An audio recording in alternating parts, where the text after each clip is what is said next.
Ford world की most famous and respectable company रही है। इस अमेरिकन ब्रांड ने सिर्फ ऑटोमोबाइल फील्ड में बिजनेस ही नहीं किया बल्कि अपने कई इनोवेशन करे हैं जिससे ऑटोमोबाइल जगत आज भी इनकी कर्जदार है। अमेरिकन ब्रांड की हिस्ट्री वैसे ही रिच रही है बट फोर्ड की जर्नी हमें और कुछ सिखाती है। आज की इस वीडियो में हम फोर्ड की हिस्ट्री को जानने की कोशिश करेंगे। So let's get started from bottom.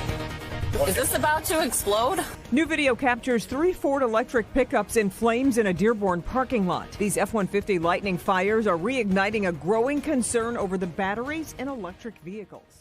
The most famous Ford की शुरुआत 1903 में हेनरी फोर्ड ने की थी $28,000 के साथ। ये हेनरी फोर्ड की फर्स्ट अटेम्प्ट नहीं थी बल्कि इससे पहले एक और कंपनी में काम कर चुके थे, या यूं कहें कि उस कंपनी का स्टार्टिंग ही हेनरी फोर्ड ने की थी। बट इन्वेस्टर की सोच और हेनरी फोर्ड की सोच काफी अलग थी जिससे ये अपने नाम के साथ कंपनी को छोड़ा है जो आज के टाइम में कैडिलैक के नाम से जानी जाती है। शुरुआत में कंपनी एक दिन में कुछ कार से बना पाती थी बिकॉज उस टाइम पर 2-3 लोग की टीम ही एक पूरे कार पर काम करती थी एंड उस टाइम पर असेंबली लाइन जैसी इंडस्ट्रियल सुविधा नहीं हुआ करती थी। बट अपने एक दशक के अंदर ही कंपनी ने दुनिया को असेंबली लाइन जैसी फीचर्स दिखाकर इंडस्ट्रियल एक्सपेंशन को लीड किया।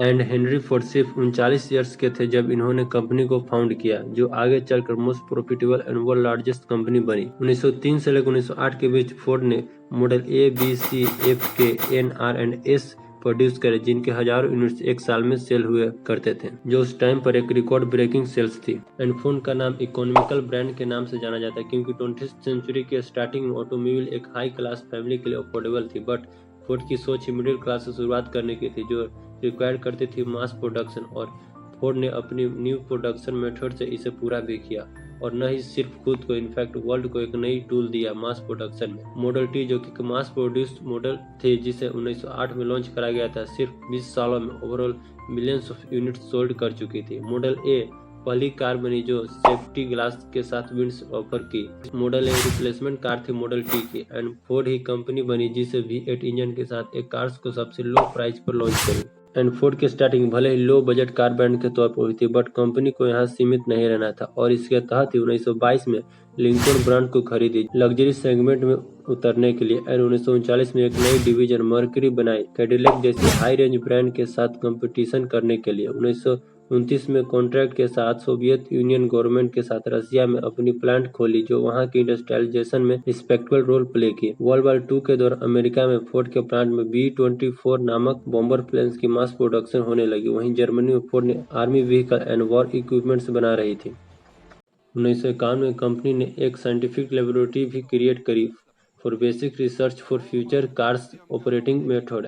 1957 में फोर्ड ने कार्स में child proof door locks and retractable hardtop जैसी सुविधा ऑफर की। 1955 के अंत में कंपनी ने कॉन्टिनेंटल डिवीजन बनाई जो most famous continental mark II की मैन्युफैक्चरिंग एंड सेल्स की रिस्पॉन्सिबिलिटी ली जिसके बाद में मर्करी में मर्ज कर दिया गया पुअर सेल्स फिगर के कारण। 1964 में न्यूयॉर्क वर्ल्ड फेयर के दौरान फोर्ड अपनी आइकॉनिक कार मस्टैंग को इंट्रोड्यूस करी।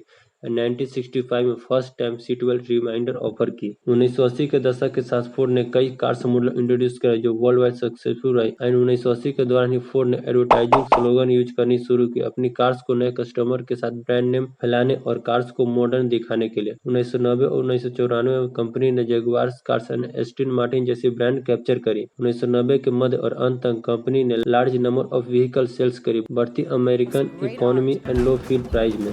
21st सेंचुरी के स्टार्टिंग टाइम में high fuel prices, economy down, market से डिक्लाइन होने के कारण सेल्स फिगर डाउन होने लगी। इस टाइम पर ब्रांड के पास सिर्फ फोर्ड मोटर कंपनीज ही थी जो प्रॉफिट दे रही थी ऑटोमोबाइल लोन्स के थ्रू। देन 2005 तक फोर्ड एंड GM दोनों कंपनीज डाउनग्रेड करने लगी। मार्केट में घटती डिमांड पर कार्स पर लो इंटरेस्ट फाइनेंसिंग के कारण प्रॉफिट मार्जिन कम होने लगी।